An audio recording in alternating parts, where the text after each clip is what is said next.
Ikaze ku Mubyeyi Magazine. Nk'uko mubimenyereye twagezeho inkuru nyinshi zitandukanye zibafasha kubaho neza ndetse no kugira ejo hazaza hanyu heza. Niba utarakora subscribe, yikore nonaha kugira ngo tugumane ku Mubyeyi Magazine. Muri aka kanya rero tugiye kurebera hamwe uburyo wabaho neza, uburyo waba ahantu wishimiye. Hari igihe ushobora kuba wakoze isuku mu nzu yawe, wakoropye, wahanaguye, wakuyeho ivumbi, wateguye n'indabo, mbese mu nzu yawe hameze neza hahumura, ariko ukajya kumva hari icyuka kibi kije, ukumva hari icyuka kidasanzwe, mbese kinuka gifite impumuro mbi, ukibaza ahantu giturutse ukahabura, ugafungura amadirishya ariko bikanga bikahaguma.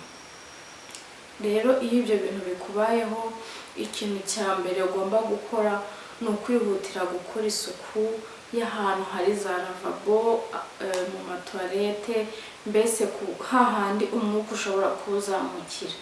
Icya mbere wenda hari abantu baba bafite amalavabo muri salo, hafi muri salle à manger, igihe umaze gufata amafunguro, hahandi mujya gukarabira wenda, cyangwa se lavabo ya cuisine yegereye salo.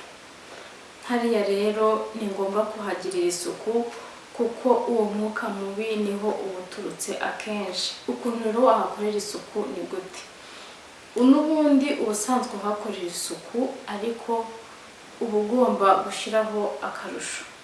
Rero icyo usabwa ni iki? Icyo usabwa ni ugukoresha omo isanzwe, hanyuma ukayishyira muri lavabo, ukayinyanyagizamo, hanyuma ugategura n'amazi ashyushye ugasukamo.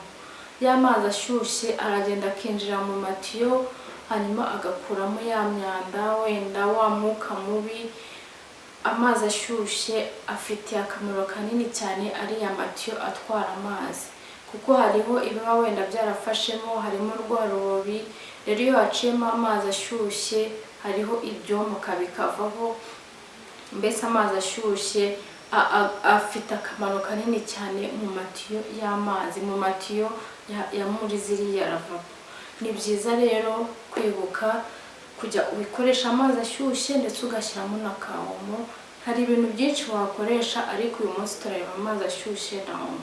Rero ku mugoroba cyangwa se mu gitondo, igihe ubonye akanya umaze gukora isuku, tegura amazi ashyushye, ufate na omo ushiremo, hanyuma usukemo. Nuko rero uzatandukana na wa mwuka mubi wo muri toilette, uzatandukana na wa mwuka mubi wo mu matiyo y'amaravabo. Nuko rero niba iyi video yakugiriye akamaro, nubona ari mugenzi wawe yagirira akamaro, ntubyihererane, uyimusangize, hanyuma ukore like, share, comment na subscribe niba utarayikora. Hanyuma tugumane ku Mubyeyi Magazine, duharanire kubaho neza ndetse no kugira ejo hazaza hacu heza, twirinde impumuro mbi yinjira mu nzu yacu, twikoreye isuku, mbese duharanire kubaho neza, tuba ahantu hahumura. Murakoze cyane rero gukurikira Mubyeyi Magazine, naho ubutaha. Bye.